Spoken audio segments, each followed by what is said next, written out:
নমস্কাৰ। ৰাজ্যৰ জিডিপি বৃদ্ধি কৰিবলৈ ঋণ ল'ব মুখ্যমন্ত্ৰী হিমন্ত বিশ্ব শৰ্মাৰ চৰকাৰে। 2025 বৰ্ষৰ পহিলা দিনটোতেই এই ঘোষণা মুখ্যমন্ত্ৰী হিমন্ত বিশ্ব শৰ্মাৰ।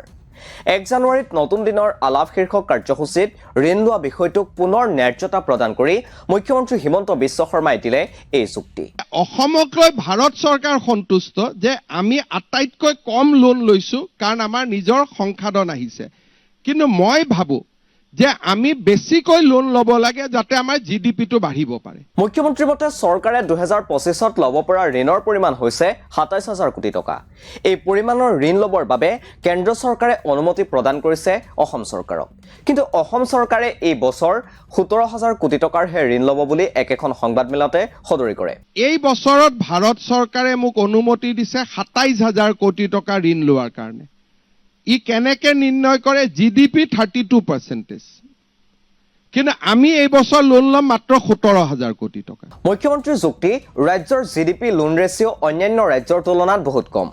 আন বহু ৰাজ্যৰ উদাহৰণ প্ৰদান কৰি মুখ্যমন্ত্ৰীয়ে অসম চৰকাৰে ঋণ লোৱা কাৰ্যক ভাল বুলি প্ৰতিপন্ন কৰিব খুজিলে, কিন্তু মন কৰিবলগীয়া কথাটো হৈছে চৰকাৰে লোৱা ঋণৰ এই টকাৰে কি কাম কৰা হৈছে, কিমান লোকৰ সংস্থাপনৰ বাট মুকলি হৈছে, কিমান লোকে স্বনিয়োজনৰ বাট বিচাৰি পাইছে, ঋণ লোৱা টকাৰে ৰাজ্য চৰকাৰে কিমান ক্ষুদ্ৰ উদ্যোগ, কুটিৰ উদ্যোগ স্থাপন কৰিবলৈ সুবিধা কৰি দিলে, বা এই টকাৰে ৰাজ্যত কেইটা ৰাজহুৱা খণ্ডৰ উদ্যোগ স্থাপন হৈছে।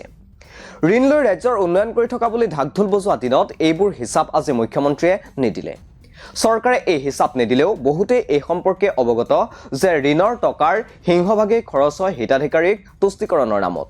ভোটৰ লালসাত বিজেপি চৰকাৰে যিসমূহ হিতাধিকাৰী আঁচনি প্ৰৱৰ্তন কৰিলে সেইবোৰ চলাই থাকিবলৈ ৰাজকোষৰ কোটি কোটি টকাৰ খৰচ হয়। সেই জোৰা মাৰিবলৈ আনকি চৰকাৰে ঋণৰ ওপৰতো ভৰসা কৰিবলগীয়া হৈছে।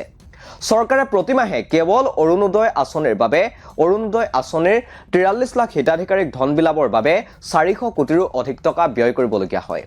কেৱল এয়াই নহয়, নিযুত মইনা আঁচনিৰ নামতো প্ৰতিমাহে 1000 টকাৰ পৰা 2500 টকা পৰ্যন্ত 10 লাখ শিক্ষাৰ্থীৰ মাজত বিতৰণ কৰিবলগীয়া হয়।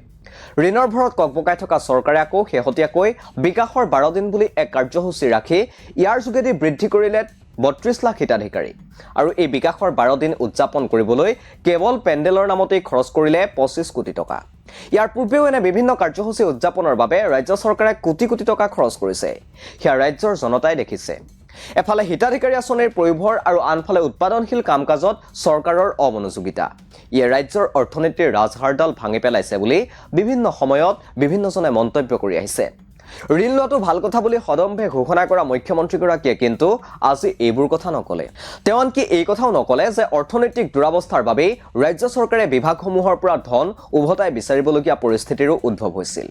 আপোনালোকে চাই আছিল দি ক্ৰছ কাৰেণ্ট, আৰু ইয়াৰ লগে লগে ষ্টুডিঅ'ৰ মজিয়াৰ পৰা মই অৰিন্দম বুঢ়াগোহাঁই বিদায় লৈছো। ধন্যবাদ।